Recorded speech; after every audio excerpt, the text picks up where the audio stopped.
When you know you're enough, you think, I'm worth more. I deserve a great relationship, a pay rise.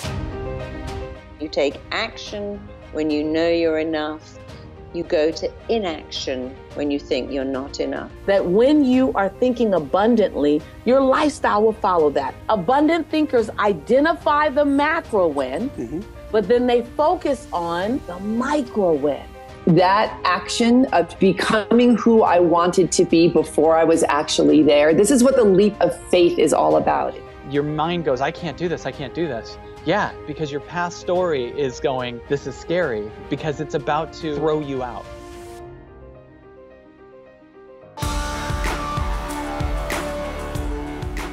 I mean, I recommend that you put I'm enough on your bathroom mirror so that when you clean your teeth, you have to read it. It's very easy to have all these plans and to forget.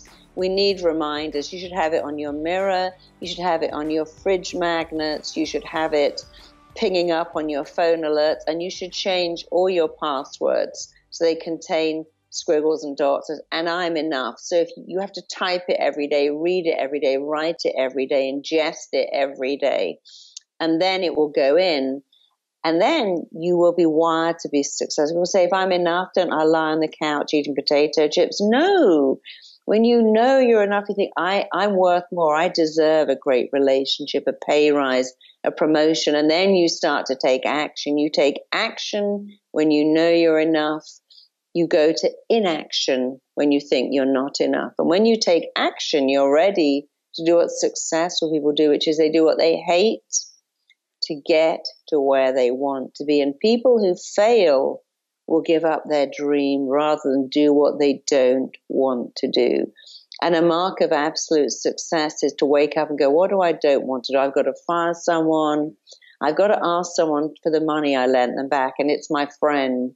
And I'm dreading that conversation. I've got to tell someone I really like that I don't like their behavior. I've got to speak to a colleague at work who's ripping off my ideas, and I don't want to do it. And if you wait till later, you feel bad all day and you never do it. And if you do it first, you feel good all day because you've adopted a habit of a winner. People who are successful tend to do these things naturally. Like when they're at school and the teacher says, who wants to read out their poem? I do. And they want to get it out of the way. They don't feel brave. They feel, I don't want to have to wait for 60 other kids to read. I want this done. But even if it feels unnatural, you adopt that habit. Everyone in my office will say, what do we not want to do? Let's do that first. What do I not want to do? I don't like running. So I'm going to run first thing. And I feel good all day. If I go running at 7 o'clock tonight because I hate it, 7 o'clock comes, the phone rings, or I need to eat, and now I can't run. So whatever you don't want to do and don't like doing, do it first. It's the mark of a winner. It's like there's a success club. So here's the club for successful people. You want to join it? You can join. There are no membership fees, but there is a requirement. To join the success club, you must adopt this habit. Do what you do not want to do first. Now you're a member of this club of highly successful people. That is the membership dues. Pay them and you can be a member. And many people say to me, Marisa, I hear your voice saying, oh, you don't want to do that, do it first. And I do it. It's changed my business. It's changed my life. It changed my life. That's why I love to share those things with other people. When we're born onto the planet, if we're very lucky, we have parents go, you were planned, you were wanted. I don't care if you're a gardener, as long as you're happy, you're a gifted, wanted, loved child.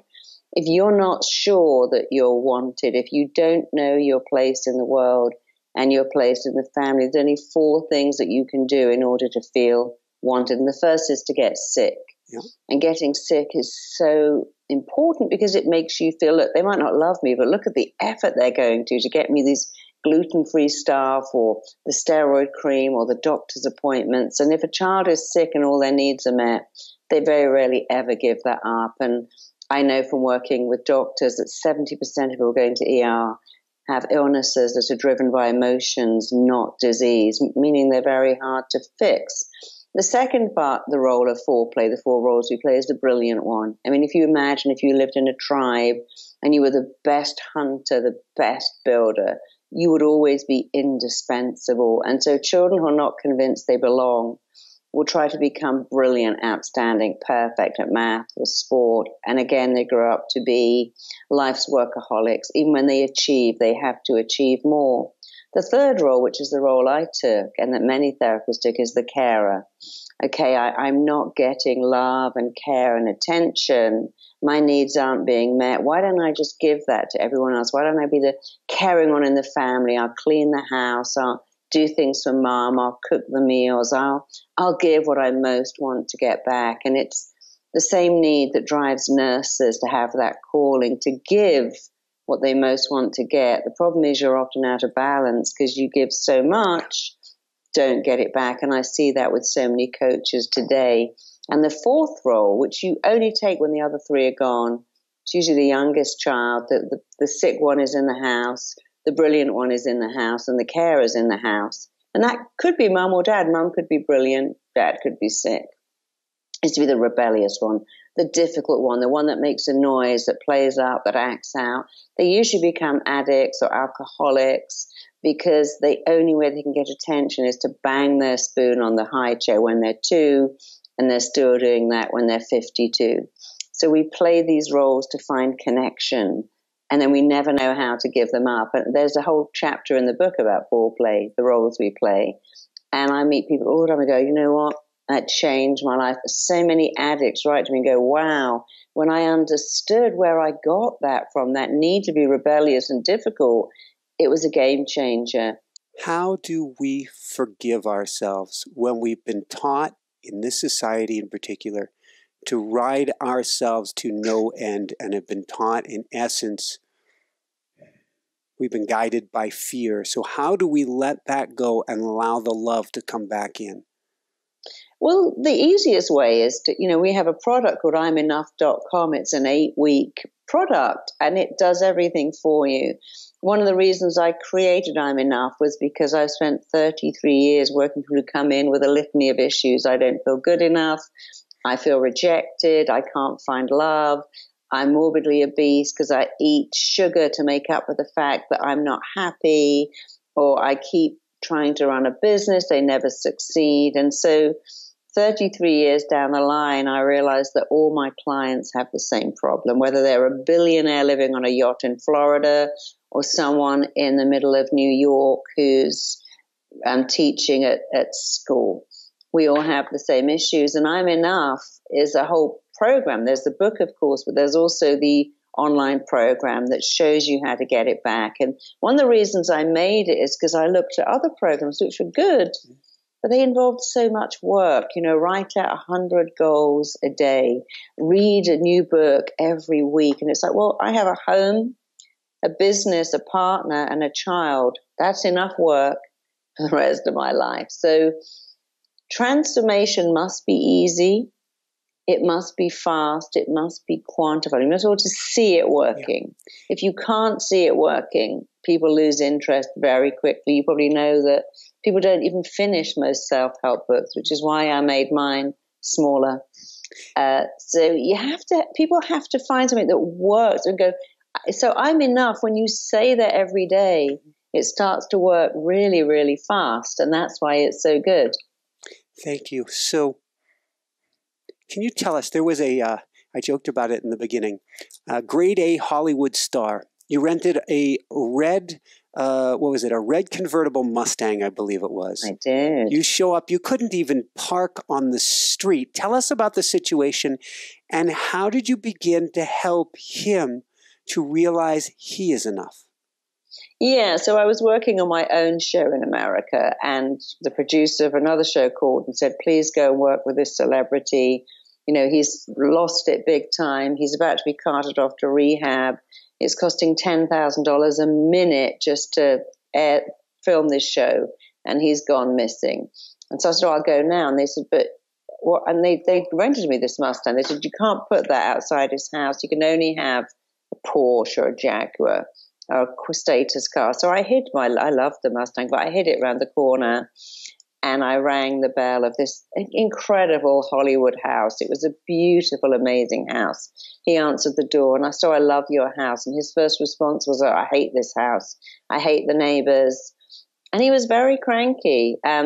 He said I reminded him of his third wife, who caused him the most unhappiness. And then we went into his den to begin our session. And he had a BAFTA, which is an English Oscar. And I said, you have a BAFTA? That's amazing. He said, no, it's a curse. It's a curse to get an award like that because people expect so much of me. And I went, oh, I know what's wrong with you already. So how can you know that fast? I went, well, the car on the drive, this amazing house, the 4 ex-wives, and the BAFTA, these are all filler for the emptiness. You just don't think you're enough. And big tears leaked out of his eyes. And he said, do you think that's true? I went, I know it. And so do you. And then he told me about his life. He lived on a trailer in Midwest. His dad worked in construction. Every time it snowed, the dad had no work. The dad had no money. The mother had to work nights then to make more money. And, of course, a little tiny kid, he was 8 at the time, but a kid whose mum isn't there, who says, I'm going to work. And I work. I was a working single mother. But you've got to tell your child why you work, because a child will always hear one thing, mum isn't here. She's at work. Why is she not here? Because she likes work better, because I'm not enough. So a child will bring everything back to I'm not enough. Dad's left. I'm not enough. Mum's crying. I'm not enough. Parents are fighting. I'm not enough. They're working all the time. They've had a new baby. They're like better than me. I'm not enough. And once we buy into I'm not enough, we need someone like me or one of my RTT therapists or the book or the program to come along and unravel that, because it does so much damage. I'm not enough is behind every addiction. I've worked with thousands of addicts. I've never met one who ever could go, I feel enough, but they also are not enough. So all our modern day issues, smoking, drinking, using medication, eating too much, buying too much, self-sabotage, progression, all because I don't think I'm enough. And when I told him that, and I wrote it on his mirrors and I put it on his phone alerts, and I had him say it every day, 6 weeks later, he was a different guy. He lost 40 pounds. He got a mini car, sold the Porsche, dated a hairdresser, and said, you know what? I've never been so happy in my entire life. Because when you don't feel enough, it's often the driver to become famous or successful. I'll go out there and make it, then you'll all love me. And he pulled it off like many famous people do, but inside, he always felt like that unlovable kid. Marilyn Monroe was the same, Robin Williams, Philip Seymour Hoffman, Michael Jackson, so many beautiful people with talent, but inside they think, I'm not enough. And they want to be famous to feel enough, but when they become famous, they still feel not enough. And now it's worse because everyone knows about it, and there's nowhere to go. They believe that the fame would make them better, and it doesn't. And if you think you're struggling with I'm not enoughness, which is the common denominator of every emotional issue, buy the book or go to marisapeer.com, and we give away a lot of free audios that will cure I'm not enough. Because when you change that, it changes everything, because its strength is in its simplicity and in its absolute honesty. You are enough. You always have been, and you always will be. Thank you. You have a beautiful blog, I think it was from the end of November, talking about how we can sabotage ourselves by looking for the perfect job. We have this belief inside of us that when we find something that's just right, that's in alignment, we're not going to have to do anything we don't like to do. Yeah. Yeah, and people think that to me. They go, you have such a great life. Well, I do. I have an amazing, blessed life, but I have to do things. I had to get up very early this morning to do this interview with you because I have a busy day. I'm always getting on planes. I'm leaving behind my daughter and my sister and my family. I don't have pets anymore, and I love pets because I travel. But I'm always aware of how good it is. But if you believe your life is going to be perfect, you'll be disappointed. And we do something even worse than that. I'm waiting for the perfect person. There is no perfect person. We are flawed people. And the best you can ever hope is to find another flawed person to have a beautiful, flawed relationship with. Because I can promise you from seeing all my clients that the unhappiest clients I ever have are the ones who want to be perfect. If I just have a perfect weight, a perfect body, a perfect haircut, a perfect home, I'll be happy. And then I can find a perfect partner. But they're not only unhappy, they're always lonely because there is no perfection. And perfect people, we don't like them. The basis of all friendship is we choose people who share our vulnerabilities. If you hide them and pretend you're perfect, you will be alone. When I was an agony aunt, I had an agony column. The people who wrote in and talked about their loneliness were the ones who had a belief. I'll just go to the gym, get a stylist, work out, and when I'm perfect, when I'm Miss Perfect or Mr. Perfect, my perfect other half will show up. They never did. Don't do that. Ask better questions. Can I find someone with a good heart who I can love? Woohoo! Let's talk about another few things where the strength is in the simplicity. The power of repetition. Yeah. The mind learns by repetition. You know, one of the things I talk about in that I'm Enough book is the rules of your mind. It took me 30 years to collect these collective rules that run you. When you understand your mind, and indeed other people's minds too, you start to be forgiving instead of resentful. You start to have compassion for other people. You're able to fall in love with yourself. But the mind does indeed learn by repetition. When you say, I'm enough, your mind might go, you're not really enough, are you? Because you buy your clothes in Target. I'm enough. Well, are you enough? You don't even have your own home. But when you keep saying, your mind goes, you know what? You say this every day. It must be true. And it lets it in and it begins to change you. But you see, if you go, I'm not enough every day, it will let that in too. Pay attention to your words. Your thoughts create your feelings create your actions, and your actions tend to justify your words. So if you go, I'm not enough, I'm not enough, I'm not enough, you actually won't take much action. It makes you feel bad, and the feel bad will limit. You won't ask people out or say, hey, do you want to come to my house? Or you look cute. I thought I'd just start a conversation with you. And you isolate yourself and then justify why you don't think you're enough. Change one thing. Take out the not. I am enough. When you say I'm enough, you feel good. You feel brave. You feel confident. You feel comfortable. You can take a risk. Hey, I'm inviting people around at the weekend to watch a movie. Do you want to come? And if they say no, you don't feel rejected because you're enough.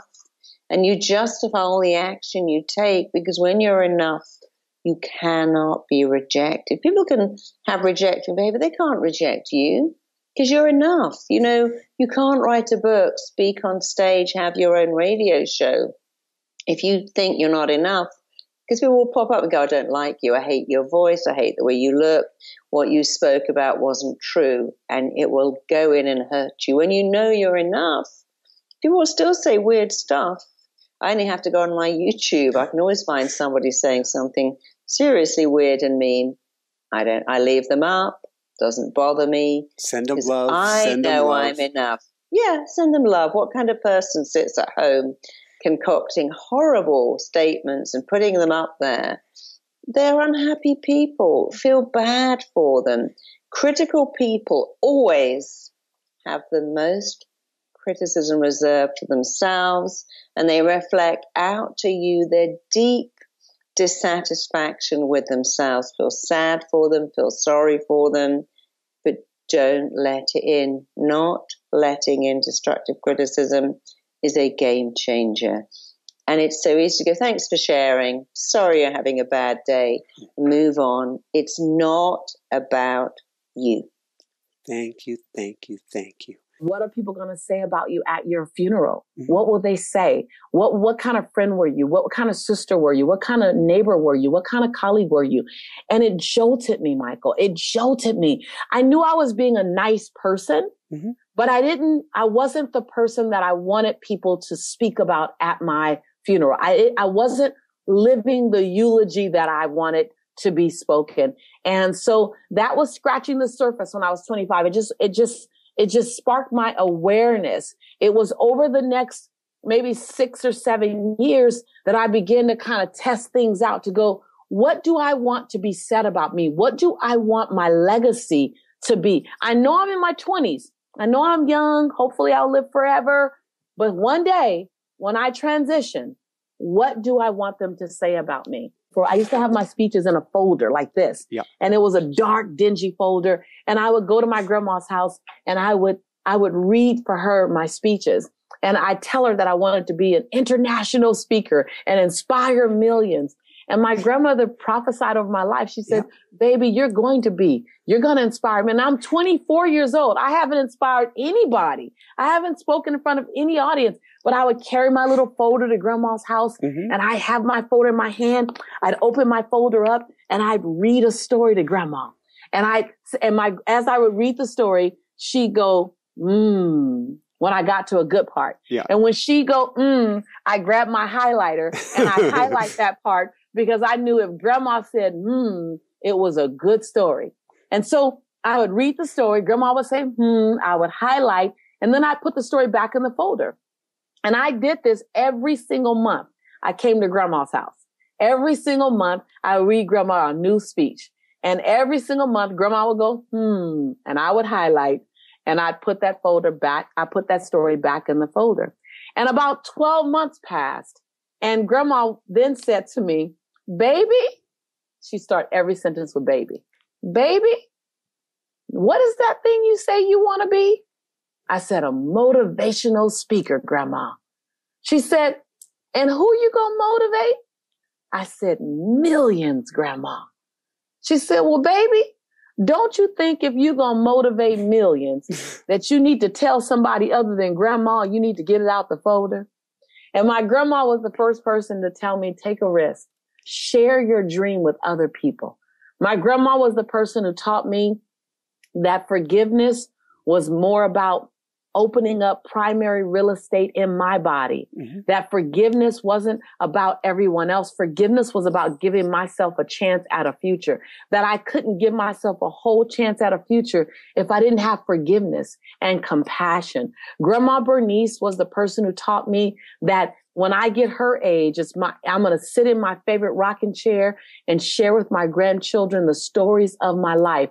But when I'm my age, when I'm your age, Michael, it's my job to make sure the story is going to be good to tell.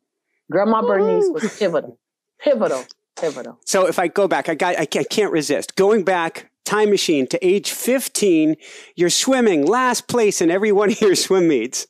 And here comes grandma again. And what does she tell you? Yes. So my grandma told me, quitters never win.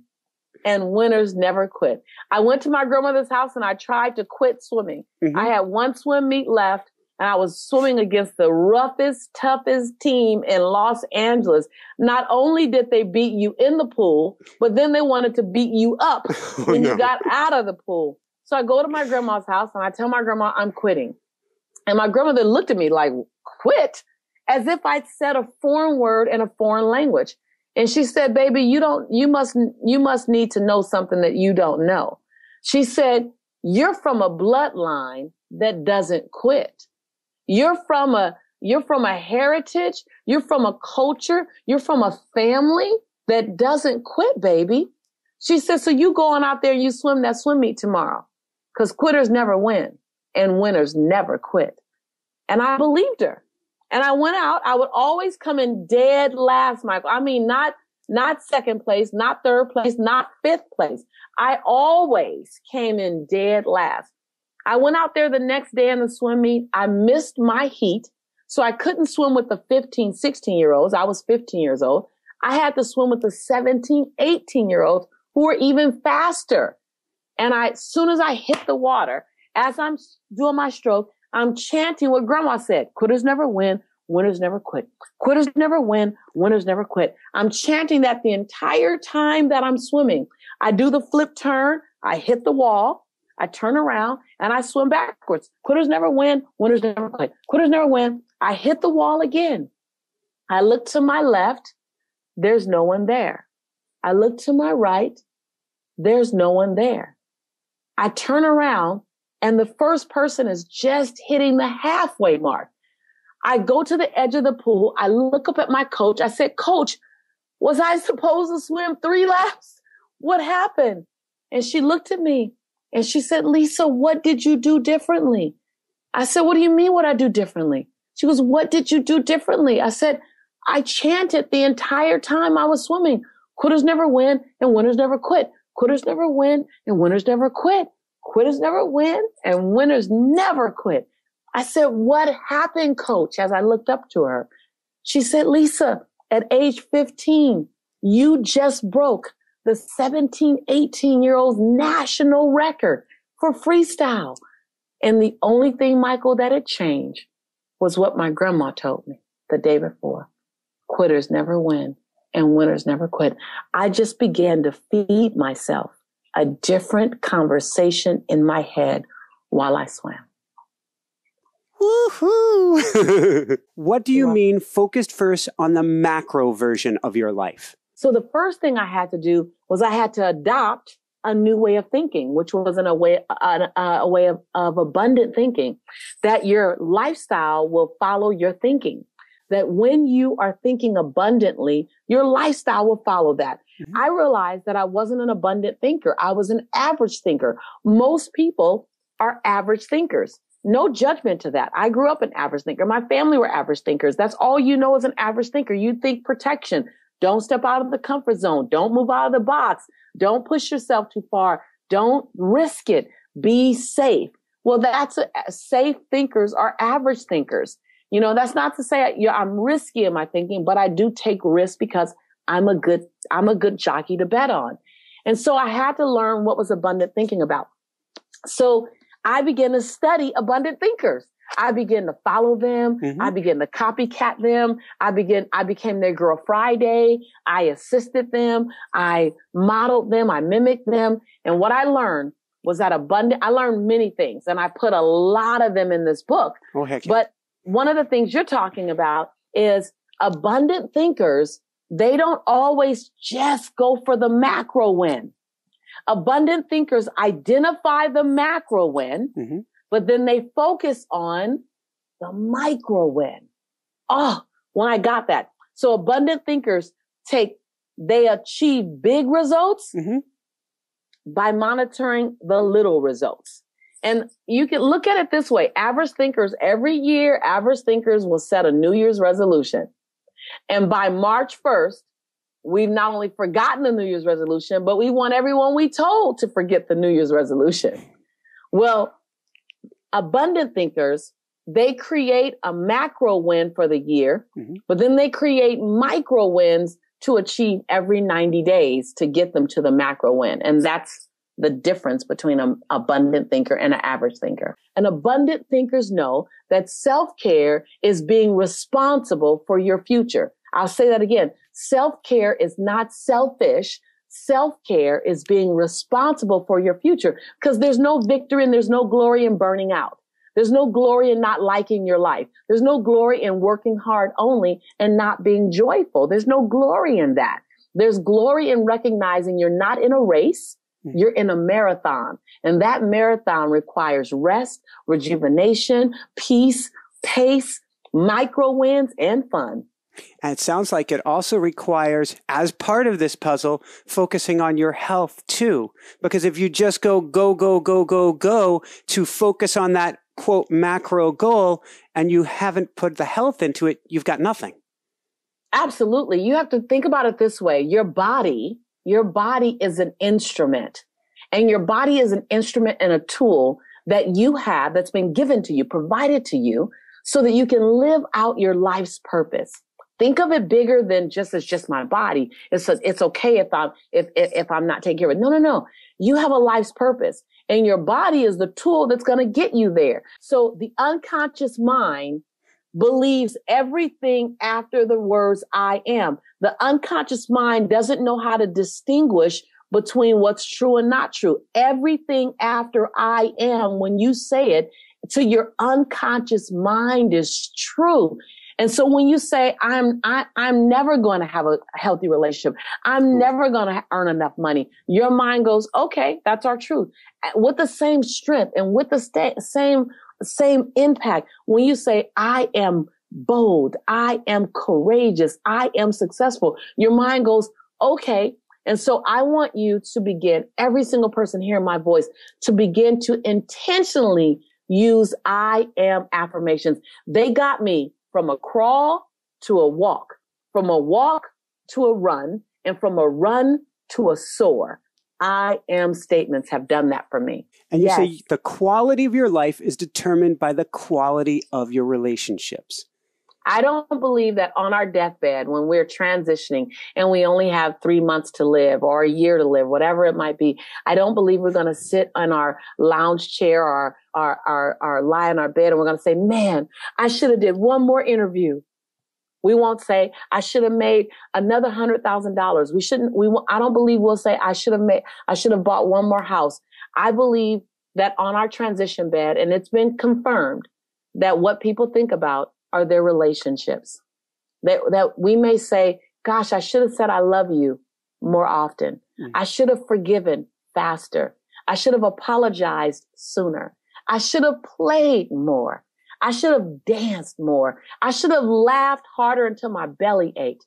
I believe that the things that matter the most to us are our relationships. So in chapter 2, I talk about how do you mend the relationships, the relationships that matter to you the most, that might have turbulence. I give you some skill set on how do you take those relationships that matter, but that are in a painful place or in an uncomfortable place. How do you improve them? How do you heal them? And how do you strengthen them so they're exactly where you want them to be? And then how do you attract healthy, great relationships that make you want to run? I talk about in the book how you should attract people around you that make you stand on your tippy toes, people that make you want to be a better woman, want to be a better man. I am the woman that I am today, partly and largely because of the people that I surrounded myself with, people that I didn't even know 18 years ago. But I began to surround myself with the right people. They begin to elevate my thinking and they begin to cause me to tippy toe and want to be a better woman. And then I became the woman that I wanted to be because of the relationships that I were in. So it's two parts. One, being a steward of the relationships that matter the most to you, making those feel better, and then attracting relationships that cause you to become the man, the woman that you've always seen yourself to be. Woohoo! From there, let's talk about the third E, engagement. And I've got to ask the big question. I'm leading the witness here, but do we all come here with a calling or life assignment? I love that question, Michael. I believe we do. I believe we just spend a lifetime looking for something other than the one we've been given if we feel like it's too easy. I think that we've been raised as a culture to believe that meaningful things have to be difficult to acquire. We get it from our parents and our grandparents and our great grandparents. Work hard, live a good life. Well, your life purpose is not always hard. Your life purpose could be that thing that you do effortlessly. A lot of us are surrounded with our life purpose, but we haven't given ourselves permission to say we're living in it because we think it should be more. Like people, you may measure yourself or compare yourself to someone like me, or I'm comparing myself to someone like Oprah, and Oprah's comparing herself to someone like Nelson Mandela, and we're all thinking we should be doing more when who we are is enough. I say, if you're listening to my voice, if you're looking at me, then make a habit and embrace the mantra every day that I had to embrace for years. And I still say it. I am enough. I'm smart enough. I'm brilliant enough. I'm wise enough. I'm beautiful enough. I am enough. And what I contribute to the planet is wonderful and beautiful and uniquely my contribution. That's that mantra that we live in. That's that mantra that allows you to take a deep breath and go, yeah. Like some people, your purpose is to be a phenomenal listener.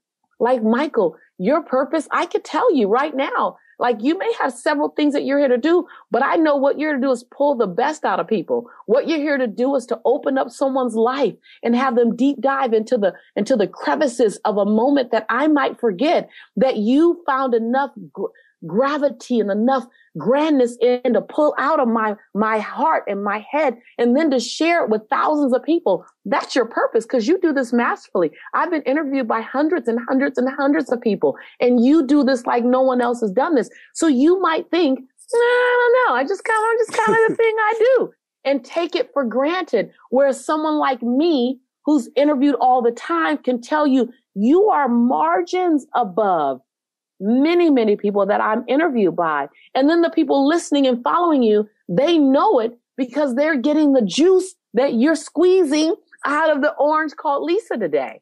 And so do you see that this is a purpose for you and how big it is? Just like that comes maybe effortless for you. Mm-hmm. My dad was born to be a father, and he oftentimes questions his contribution to the planet, but I'm the woman I am because my father is the father he is. You get me, you got this book because I got my daddy. Yeah. Does that make sense? That does. That does. And so we are all here with a purpose. We're all here with a purpose. And I would like to challenge those listening, looking and hearing my voice to what if your purpose was something that you've been doing effortlessly? And to help find it, ask 5 friends. What do I do effortlessly? What contribution do I bring into your life, into the lives of others? When you start hearing that same thread, mm-hmm. don't resist it.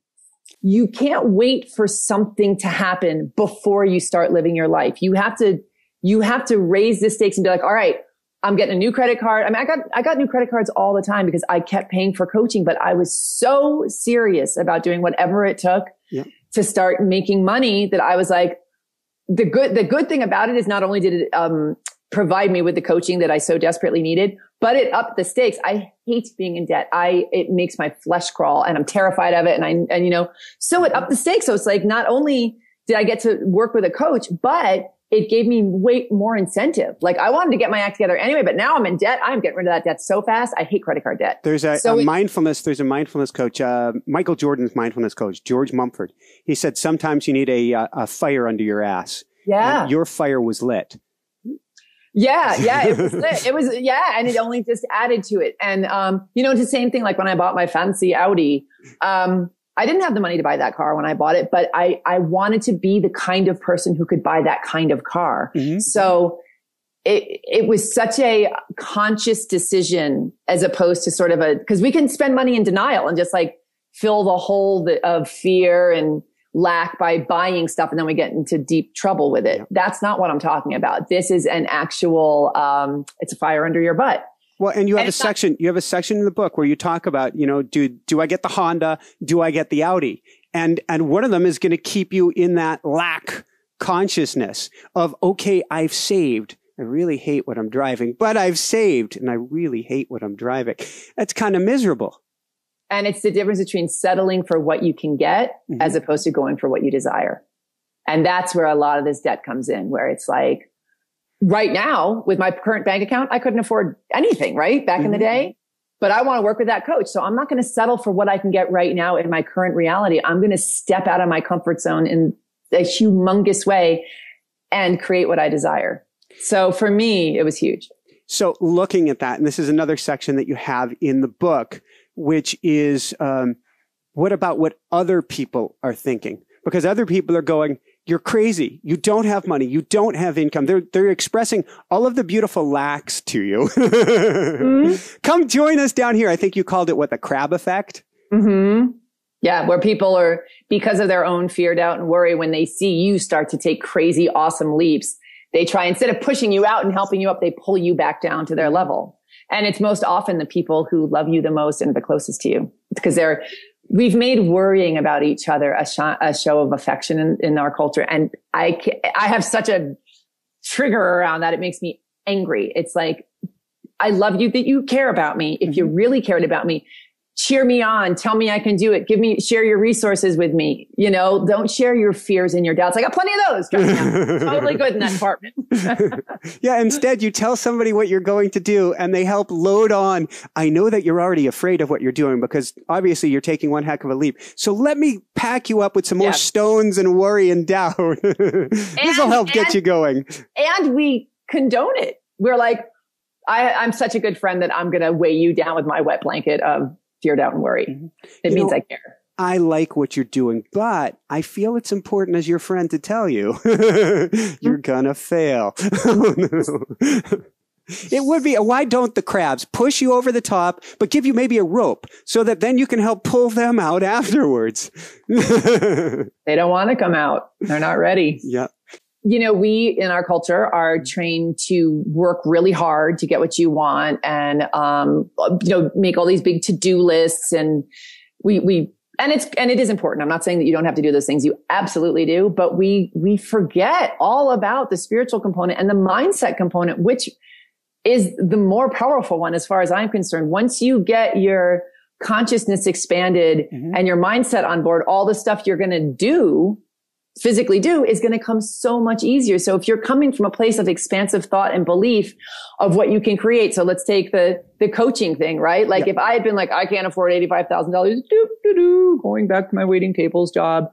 But because I had expanded my mind and being like, I'm doing it. I don't know how I'm doing it. I'm terrified. What the hell am I doing?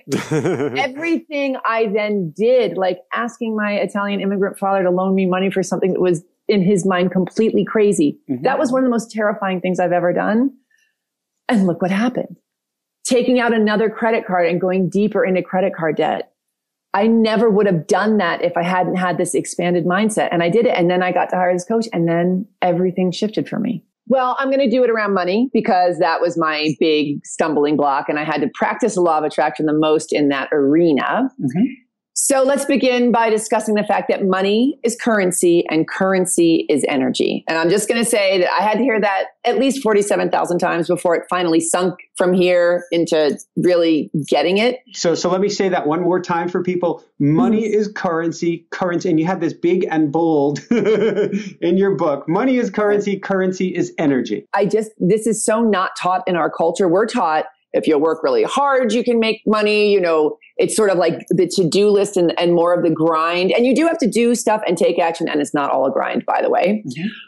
But we don't spend any time on the mindset around the money and the energetic frequency around the money. And when you don't do that, if you're just all in your to-do, it's like pushing a boulder up a hill. Like it makes it, you're doing this work.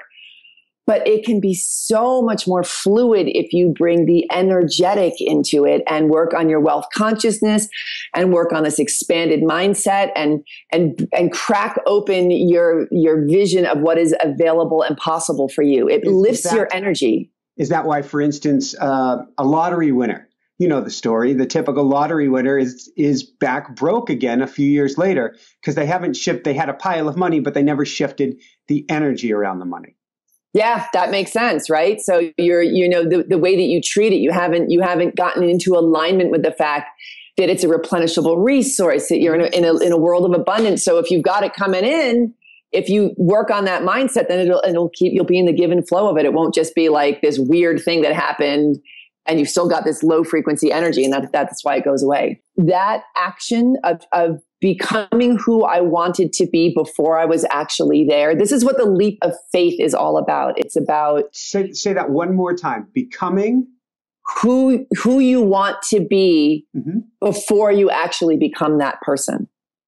Okay, so you start acting like the person you desire to become before you get there. Because if you stay as the person you are and try to become this new person, you're only working from this certain reality zone. Okay. So the way that I like to describe it is you can't create a new reality from the reality that you're presently in, right? Because the way that you do things, the way that you think, yada, yada, got you to where you are right now in this present reality. If you want to transform your reality, you must start thinking and acting in a whole new way that you've never done before. So Jen Sincero buying an Audi whole new thing. Like that was nothing I'd ever done before, right? But I did it because I was freaking serious about changing who I was. So even though it scared the living crap out of me, I had no idea how I was going to make the payments. I was like, I don't know how I'm going to do it, but I'm going to do it. So it raised my frequency. It lit a huge fire under my ass. It was something that I really desired that had great meaning to me.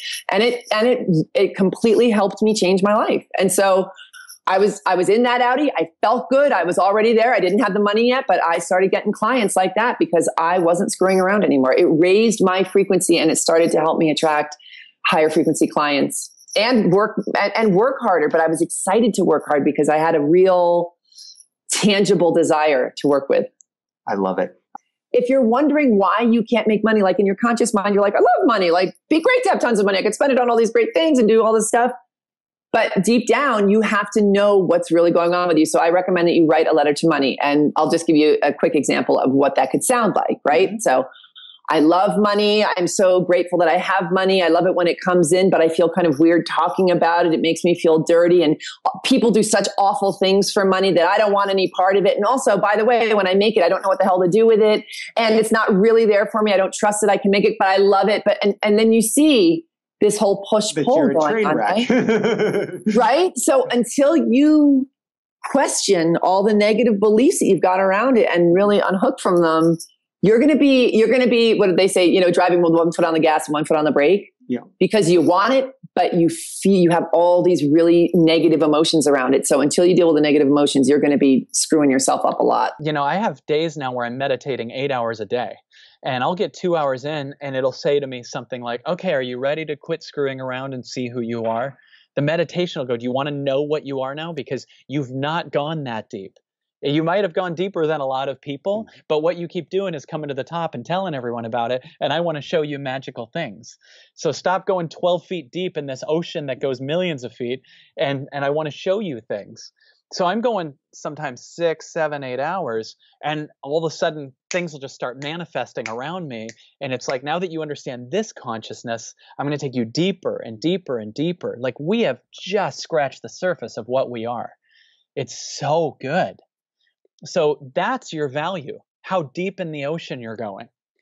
Can you suggest to people, or maybe rather than suggest, because we never do well when somebody tells us what to do, what is on a regular day, because the average person out there, myself included, limiting belief, don't have the 6, 7, 8 hours a day to do this. I did take that at one point. That was right before we plunged into the depths of everything blowing up on us. It needed to, and I was ready for it.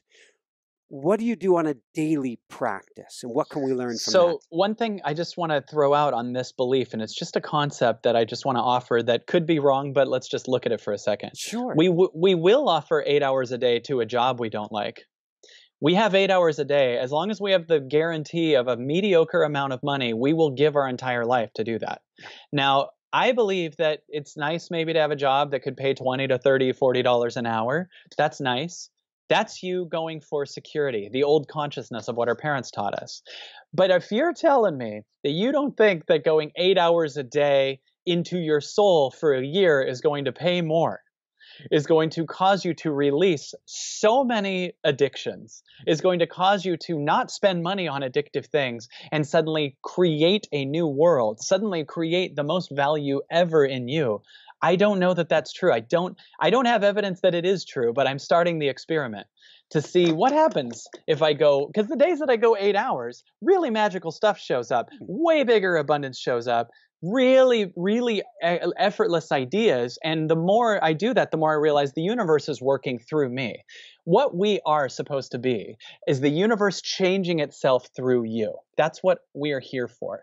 But we don't make ourselves receptive to the universe. We make ourselves receptive to the pain, the problems, the fears. So my belief is the more we listen, the more we make ourselves receptive to the healer, the power. And I'm getting so much evidence that's going to sound crazy that the universe, that I'm actually, and I mean this for everyone, that we're all the center of our universe. And the deeper you go in it, the more it starts to weirdly mold around you.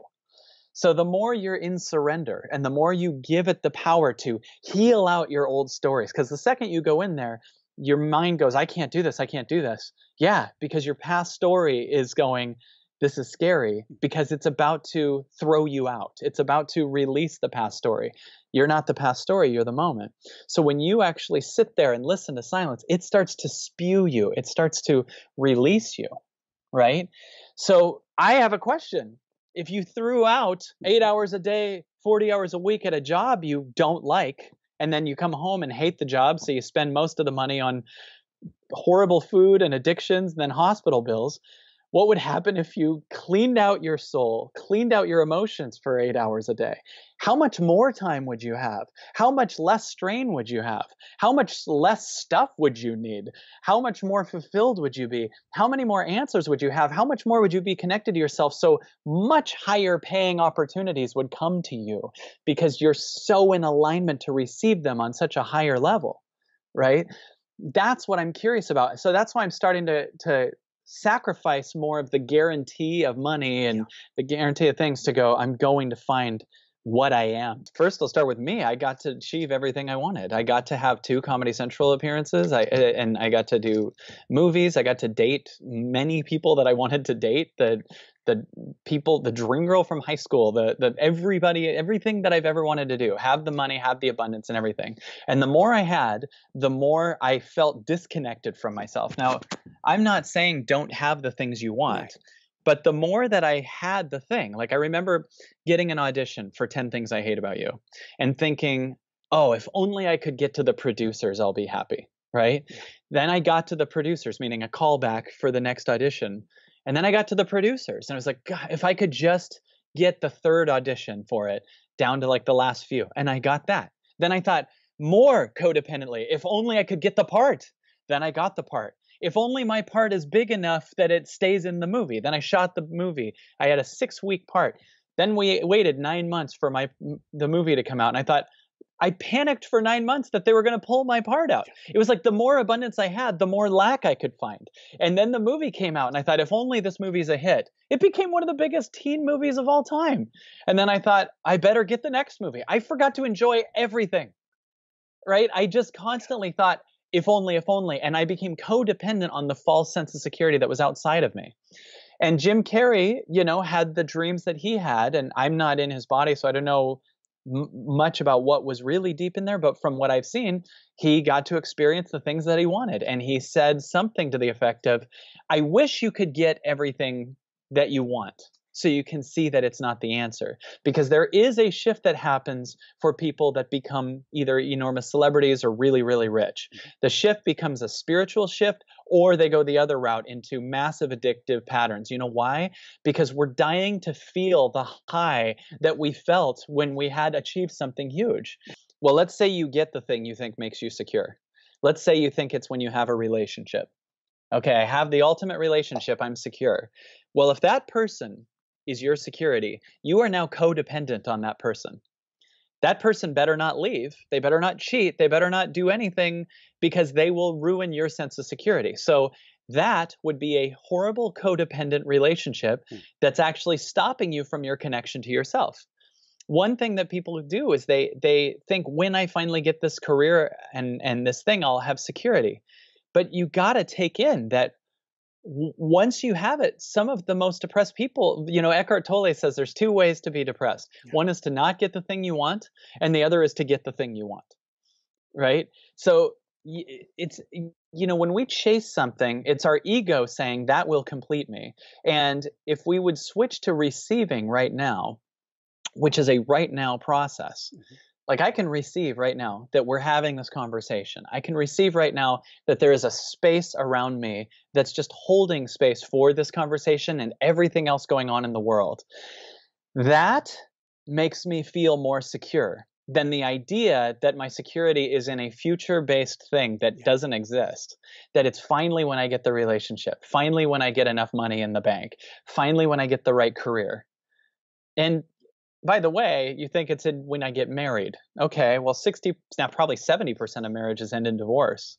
So you can see you have a 70% chance of losing that security. So as Bill Burr said, if you found out 2 out of 3 parachutes weren't opening, would you go skydiving? So we have to find and do, life is doing what it can right now to show us and prove to us and force us into the concept that our security and our freedom is inside of ourselves. When I got the call that I booked the movie, I felt such an addictive high. And now I need to feel that high all the time. So a drug can do it, you know, random sex can do it. These kind of things can do it, but now your bar of high is so high that you're not happy just existing. You're not happy just being here because you need to have something that matches what for some people could be cocaine or heroin or getting a $20 million movie. And that's where you inevitably have to go one way or another. And you have to, and Jim Carrey went, luckily we got Jim Carrey going spiritual, going inward. And now he just gently is painting and doing the inner work and doing things that some people go, oh, that's crazy. He had this great career. And then he, you know, goes into this. Yes, he's showing us that it wasn't the answer. I mean, he experienced the things that everyone else thinks is the answer. And I promise you, if every human being experienced the things that they wanted, they'd have the freedom on the other side to go, oh, this isn't actually what I want. It's the now is what I want. I'm telling you, as someone who got to achieve so many of the things that I wanted, you still, after that, end up with you. You end up right here. Right? So let's go from there. Let's go from being you, finding your authentic self. We have people listening, talking, going, where's it? Show me the money. Show me the money. We have to be okay with being broke to get out of the cycle of being broke, don't we? I find, check this out. So there was an old paradigm that I think, saw like in the 80s where there was this kind of entrepreneurial boom, motivation became amazing, and we learned very publicly much more, if you think about even past that with things like The Secret in 2006, teaching you to think positive, focus on what you do want. Okay, awesome. And at the time, that was a major ascension from the idea that we're just victims, to learn how to think and change your reality based on your thinking. I'm saying that now I think a new paradigm is also coming because we've learned that we can achieve things. And there's many people that have achieved things and became more depressed and suicidal. So, okay, what's next? What's next? Okay. Loving not only the positive thoughts, but also the things that you perceive are the negative thoughts. Thank you, thank you, thank you. Right? Like, can we go to a paradigm? Because where do the negative thoughts exist? Inside of you. So if there's a part of you that's really wanting to make money, often that's out of a fear of going broke. So your subconscious is full of this fear of going broke, and it's always staring at going broke. And then you're arguing with it, and on the conscious level, focusing on money, money, money. Okay, you're in chaos now. And the universe is showing you all of you. And it goes, I want you to love the darkness too. In fact, the only thing that makes it dark is your lack of acceptance of it. So it's not that you have darkness, it's that there's a part of you you've learned to ignore. And right now, 2019, the world and the universe is trying to get us to love all of ourselves so that it can leave. So I find that the more you're okay with being broke, I'm not saying to aim for being broke. I'm finding the more you're okay with it, truly okay with it, because it's trying to teach us unconditional love. The more you're okay with it, the more, imagine that you're looking through this lens and you're avoiding broke down here. But imagine that also in this lens, rich is right here. So if you could accept broke, you can accept abundance. So the more part of you that can accept your darkness makes space to accept your greatness. So we got to stop being capped looking through a 1999 lens. Like we're like I say in the book, it's like you're a brand new iPhone, but you keep installing Windows 95. And it's like, we got more capacity here, and you got to see what your capacity is in this moment. So a huge shift for me was when I started listening to silence for 2 hours a day for years. I would wake up and listen to silence 2 hours a day. It brings up the darkness. It brings up the stuff you're scared of. And once it sees your darkness and accepts it, and doesn't say we got to change the darkness or change everything or judge it or fix it. It just becomes a capacity to see it. The darkness leaves.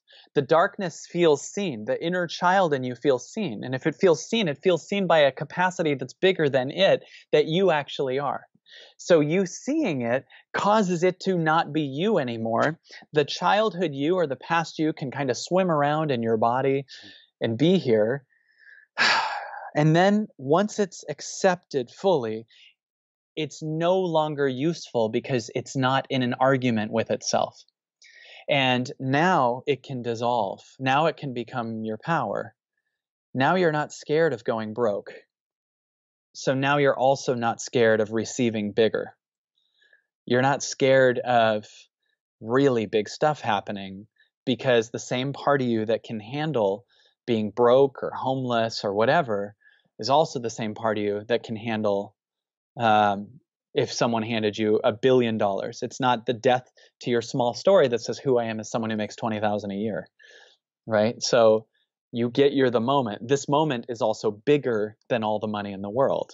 Automatic writing is perhaps the most cutting-edge tool for connecting with the other side, which is why we've written the definitive guide called the Automatic Writing Experience. To find out more, simply visit automaticwriting.com. It's my favorite way to help you to shine bright. Woohoo!